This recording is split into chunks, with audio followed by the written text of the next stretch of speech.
For some of us that are really excited over UFC and all these great fighters, you want to see power? Look at the body of Rasulullah sallallahu alaihi wasallam. Look at the power of Rasulullah sallallahu alaihi wasallam. Such a strong individual, such a powerful individual, that the greatest wrestler of the time, Rukana, he comes in front of Rasulullah sallallahu alaihi wasallam. He says, "Oh Muhammad, you put me to the ground and I become a Muslim." And Rukana had never lost a fight in his entire life. Do you know how strong these Arabs were? When the poets describe the power of the Arabs, when the poets describe the powerful men of the Arab, you know how these Arabs would prove their power? They would take a rope and tie it around their waist. They would take a rope, and what would they do with it? Tie it around their waist. And the other side of the rope, they would tie it on a horse.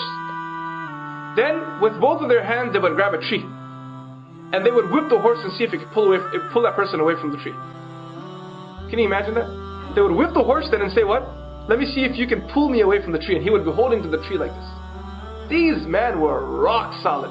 These men were true strong men. You can't even imagine that. A lot of those Arabs, how would people describe them? For example, Umar ibn Khattab radiallahu anhu. Those who describe the physical feature of Umar ibn Khattab radiallahu anhu, how do they describe him? They say his forearms are the size of a normal man's thigh. Look at your thigh for a second. Feel your thigh for a second. Right? The forearm of Umar ibn Khattab radiallahu anhu was the size of a normal man's thigh. These men were strong men. And this man comes in front of Rasulullah sallallahu alaihi wasallam. He sees a beautiful, handsome face and he thinks that there's no power behind it. He sees the beautiful, handsome voice. He hears the beautiful, handsome voice, and he thinks there's no power behind this man. And he says, "Muhammad, why don't you beat me, sallallahu alaihi wasallam, and I will become a Muslim." Rasulullah sallallahu alaihi wasallam said, "Okay, bring it on." Rasulullah sallallahu alaihi wasallam didn't check it out. He said, "What did he say? Come on, let's go right now, on the spot. Let's go right now." And a person came to Rasulullah sallallahu alaihi wasallam. Rukana came, and Rasulullah sallallahu alaihi wasallam, what did he do to him?